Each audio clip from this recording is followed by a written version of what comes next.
Good morning, ladies and gentlemen. And today we have a very esteemed guest on the show. His name is Ryan Allen Bell, and he is the host of the Home Based Business Podcast. So I would recommend that you guys all go out, download that, and subscribe over to that. But firstly, Ryan, thank you so much for taking the time to join us. How are you doing?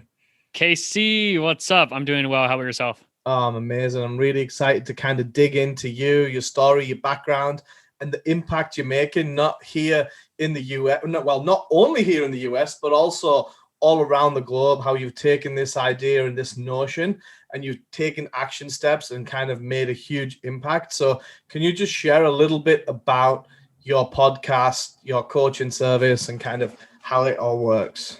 Yeah, definitely. Thanks for having me on, man. Appreciate you. So, yeah, I've been in the home-based business space for 7 years.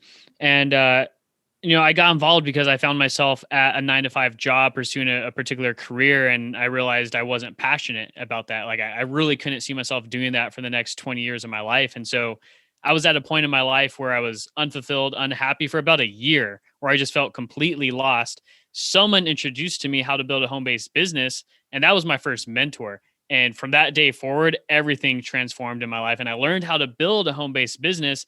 And within a couple years, I was able to quit my job. I was able to help my wife quit her job. So for the last 5 years, both of us have been working full time from home, and it's been remarkable. And we just recently launched the Home Based Business Podcast just to have another platform to reach more people who want to learn how to build home based businesses.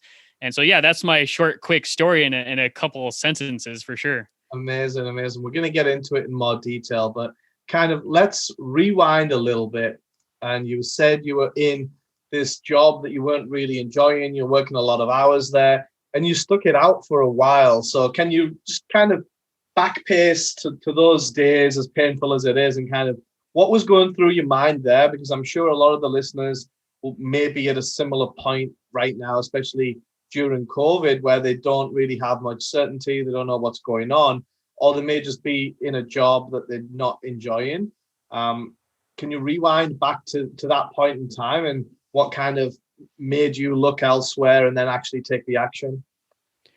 It started in high school because out of high school or coming out of high school when I was a senior, I was starting to think, what should I do with my life? Like, what is the career path that I'm going to choose?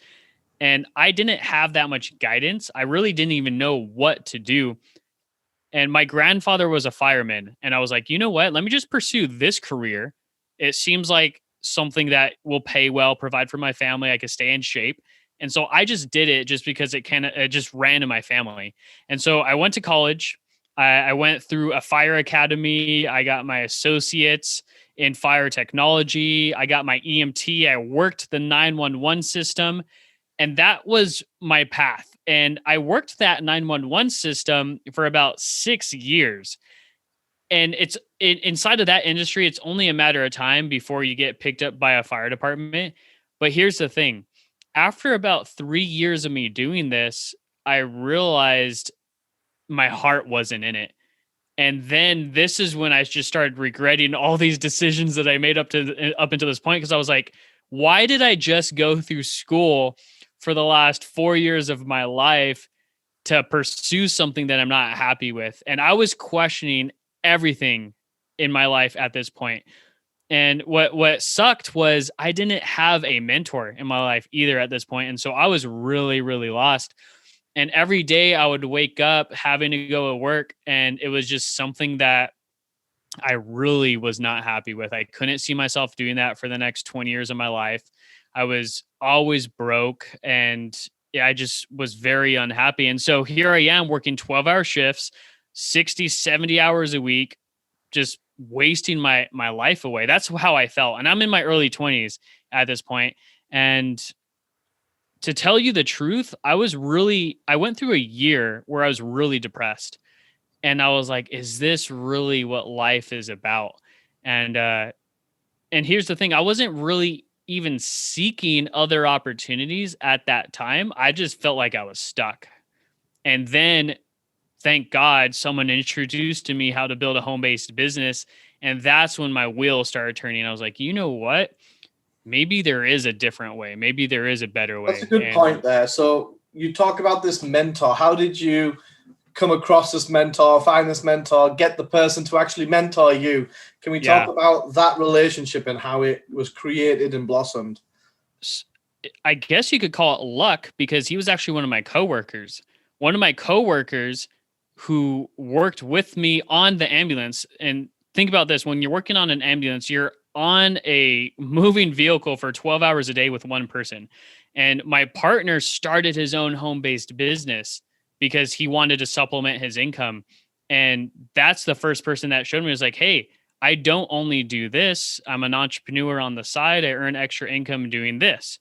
And so I had that mentor at work with me, and it was someone who had the results that I wanted. Once I learned about it, I was like, okay, obviously you're happier. I'm not happy. You're happy doing this. Let me see what you're doing, you know? There's a good point you made there. So, a lot of the times people overhype this idea or this notion that a mentor has to be the top 1% in the world at what they do. And ideally that is amazing, but the likelihood of getting access to that type of person is a stepping stone, right? So as long as your mentor is someone who has been there and done what you want to achieve, that is a perfectly good place to start, rather than trying to hire Tony Robbins for $1 million an hour, right? So it's all about finding someone who's achieved it or done it or has experience in what you're trying to do, and that can guide you to that next step.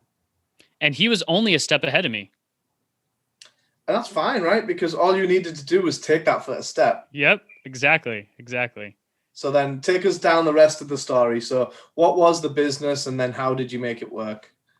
Yeah, so we got involved. Well, all right, what's interesting is I've tried multiple businesses over the years. This first business, I was learning how to market a health and wellness product, right? And it ended up going out of business. It just didn't last. We're new at it. We didn't have the skill set. We just knew that we wanted to build a home-based business. And that one ended up going out of business. And then you're like, all right, you know what? Let's find a different product that might do better in the marketplace, right?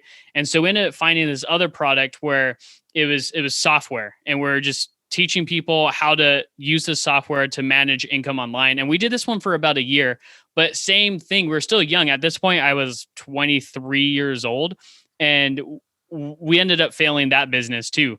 And what's interesting is, looking back in hindsight, those were really tough decisions for me. Is like, okay, I want to be an entrepreneur, but I'm failing. Do I want to keep moving forward? Right. And for me, I was like, I don't want to go back to where I was. I'm just going to make a decision to keep moving forward and keep learning and keep taking action until I get to a point where I'm having success doing what I'm doing. And so even though my first two businesses failed, I was still open-minded, and we ended up finding this amazing health product that we got behind that we could market. And what's incredible is this product that we started marketing has been in business for over 40 years, right? Okay, this has infrastructure, right? And this was over 6 years ago. And what ended up happening for me personally is, we started using this product, and my wife had one of the most amazing health breakthroughs of her life.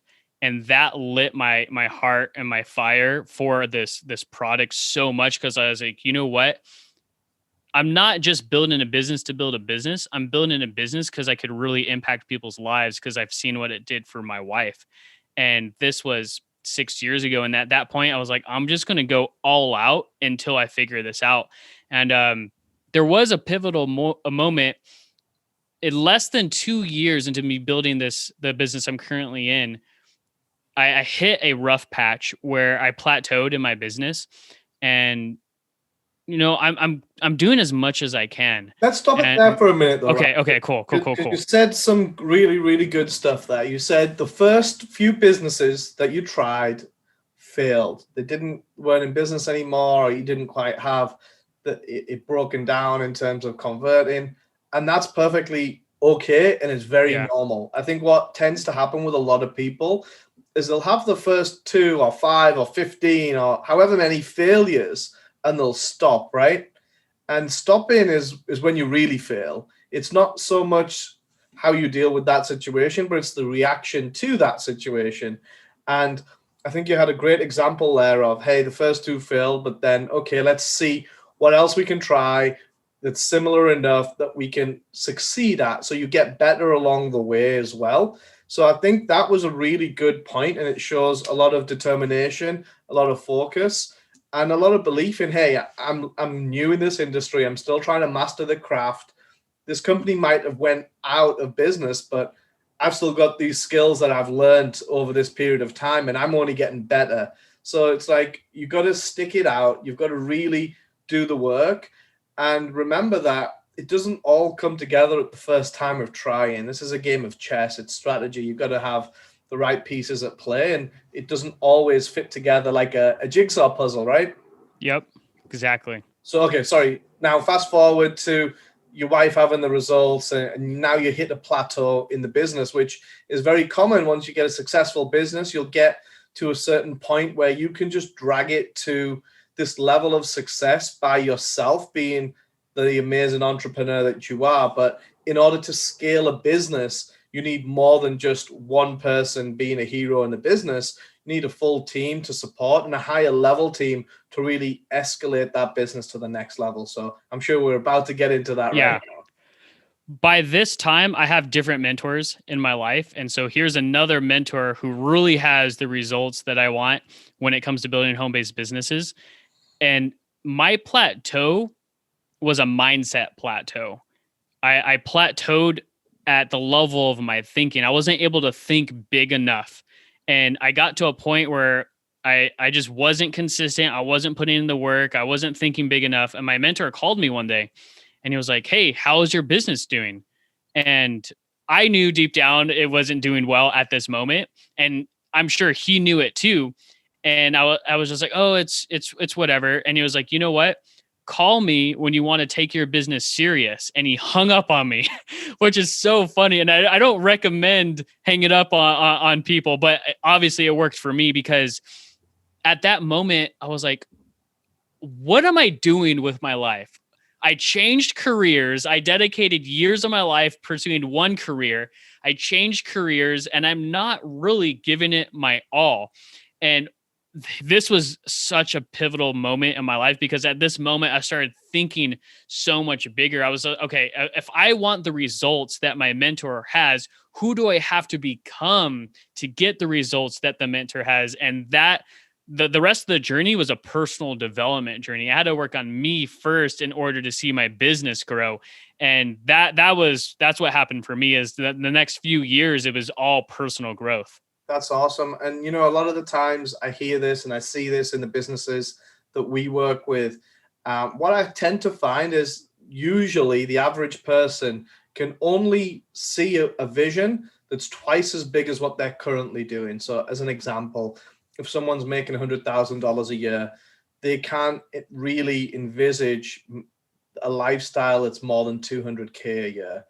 And the really successful people can overcome that and can see a much bigger vision. If you read any of the great personal development books from Think and Grow Rich all the way to the modern day books, they all pretty much say that same thing is like surround yourself with people that drag you up rather than bring you down, and think as big as possible and you can achieve it, but you've got to kind of future pace in your head and really see that and believe that and get that heart and head coherence when you look at the likes of Joe Dispenza and kind of a more scientific approach. But it's a common thread throughout all personal development is you've got to believe in yourself first before anyone else will believe in you.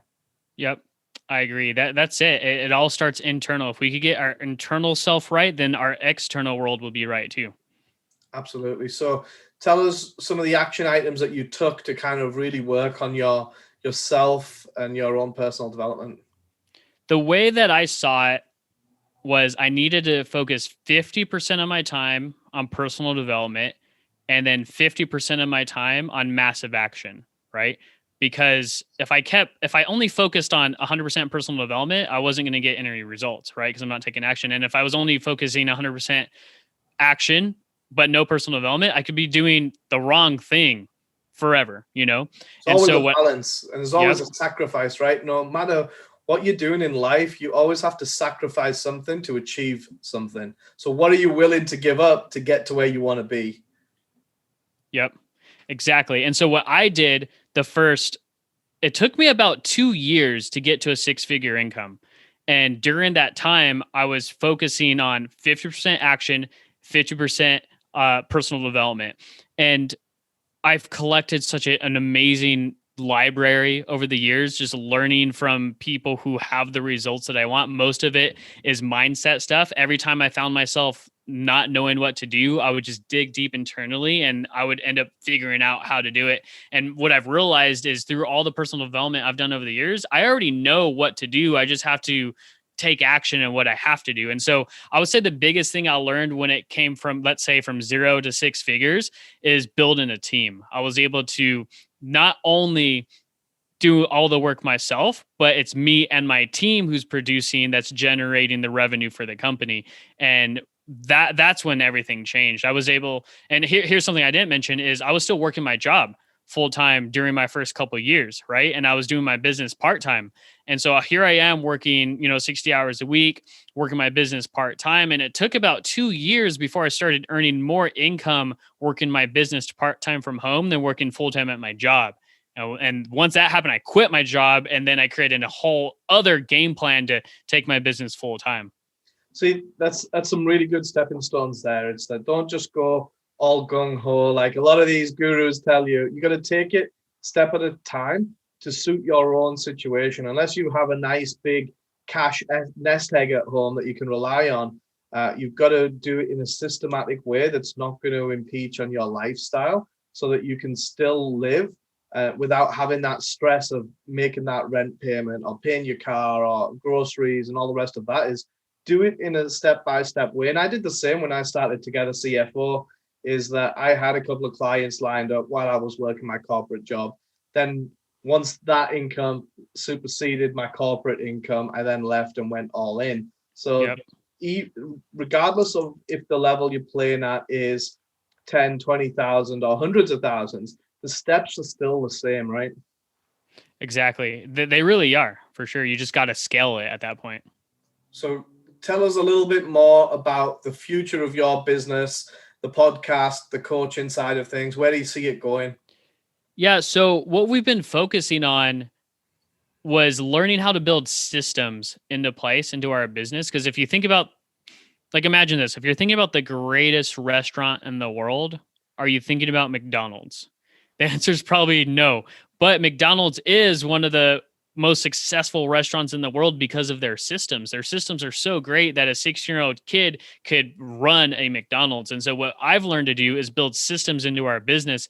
And so even if I'm not there, my business is running on itself. So that's what I've learned to develop over the years. And where I'm at now is now we're fine tuning these systems. When we take a look at the podcast, this is a way for me. Technically it is a system. It's a way for me to scale my business because now I can reach so many people who want to learn how to build home-based businesses. And then I could get on podcasts like this to get in front of other people who have audiences. And that's another way to get the message out, right? Like Casey was on my show earlier, and so now I'm at a point where I was like, okay, how can I fine tune the systems in my life to continue building? And so short term, I would say 5-year goal is to continue working on my personal brand, continue building the home-based business podcast, and just continue impacting as many people as we can.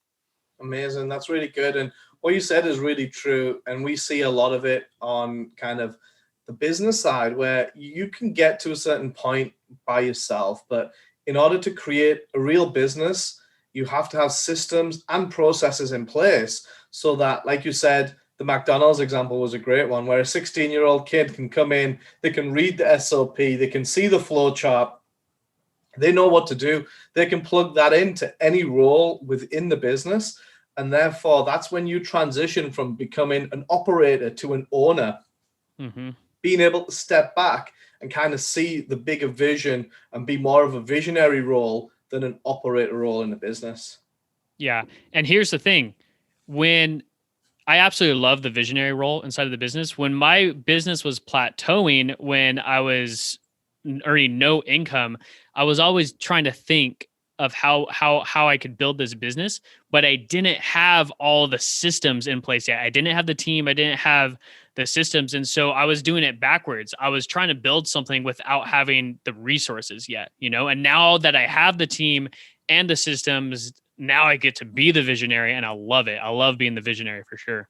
Awesome. Great. So with that, Ryan, I like to end with a question that I ask all of the guests. So if you had to split your success between 3 factors, those 3 being drive, skill, and luck, how would you apportion between those 3? Drive, skill, luck. Drive, I would say, is 90%. And then I would say skill is 9%, and then luck is 1%. For sure. I think the drive is everything for most people. That's awesome. And it's so interesting to hear that, because every single person that I've had on the podcast answers that differently.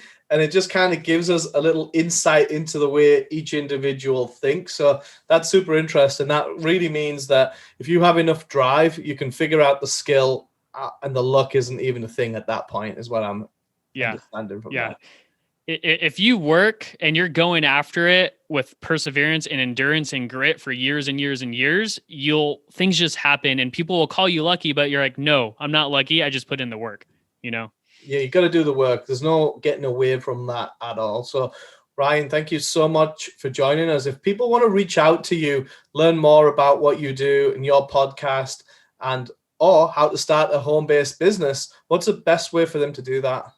Yeah, for sure. So if you guys want to check out my podcast, go ahead and go to ryanallenbell.com/podcast. You could take a listen there. And if you guys want to have a conversation with me, you could go to ryanallenbell.com/work with me. We cop on a phone call and see if we could start a home-based business for you. Perfect. And we'll put the links below for the people listening or watching on YouTube, so you can click straight into that. Ryan, thank you so much for sharing those golden nuggets. We appreciate your time. Thank you. Casey, thank you so much. Appreciate you.